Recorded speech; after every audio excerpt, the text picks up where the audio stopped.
violência é o horror precedido de mais horror, né? Vai sendo aquela sucessão de horrores numa história que já é terrível. E eu queria falar com vocês, antes da gente seguir girando a nossa reportagem e trazendo outros assuntos de hoje, eu queria conversar com vocês sobre esse tema, que na verdade é muito mais do que só o caso do cão-orelha, que já é grave demais. Eu fiquei pensando, de ontem para hoje, recebi muitas e muitas mensagens, e fiquei pensando, e talvez você se sinta como eu me sinto, mergulhada num oceano de violências e impunidade.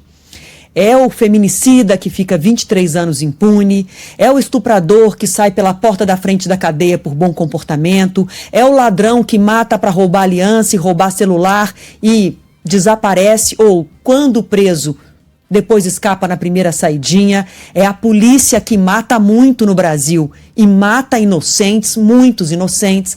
É uma sequência de notícias terríveis de violência e impunidade. E aí vem o caso do cão-orelha, vítima de uma perversidade inaceitável.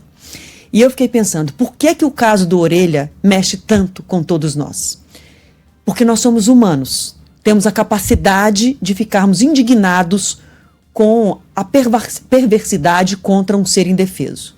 Mas também por a gente estar nesse oceano de impunidade no nosso país. Então, o caso do cão-orelha exige de todos nós uma grande reflexão. A mensagem que eu mais recebi foi: justiça por Orelha. Mas o que a gente está pedindo quando a gente pede justiça? É justiça mesmo, considerando que são menores e que a lei determina uma punição diferenciada para menores? É o rigor da lei, a pena mais dura contra os suspeitos, caso seja confirmado o crime, mas dentro da lei? Ou a gente está pedindo olho por olho, dente por dente? Porque se for isso, a gente está sendo muito pior do que eles. Se for isso, nós estamos caminhando para a barbárie. É muito difícil, diante de notícias que nos angustiam tanto, de tanta violência e impunidade, manter a calma. Mas é preciso.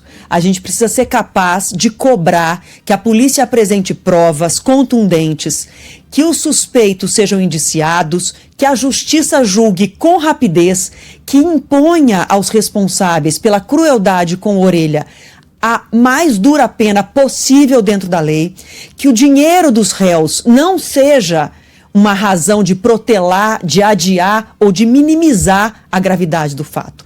Tudo isso a gente pode cobrar da justiça, mas o que a gente tem que cobrar é justiça, não justiçamento, não vingança.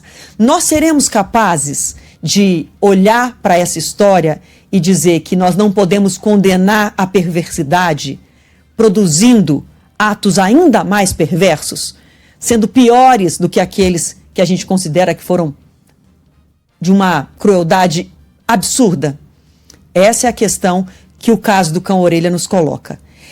Eu fiquei pensando muito, eu consigo enxergar toda a dor que está do nosso lado, de quem ama os animais, de quem ama os cachorros.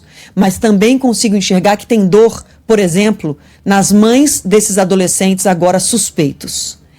Se fosse um filho meu, eu cobraria dele toda a verdade.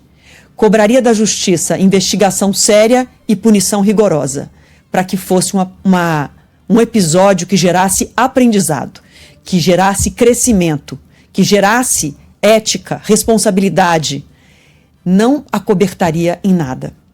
Eu desejo que essas famílias, se ficar comprovada a participação desses adolescentes, sigam nesse caminho e que a gente reflita muito sobre isso. E acho que a justiça tem que tirar uma grande lição dessa situação que a gente enfrenta hoje.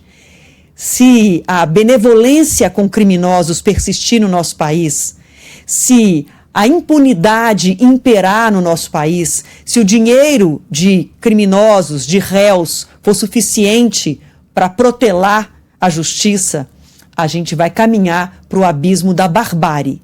A gente está a um passinho de lá. A gente está a um tris da insanidade.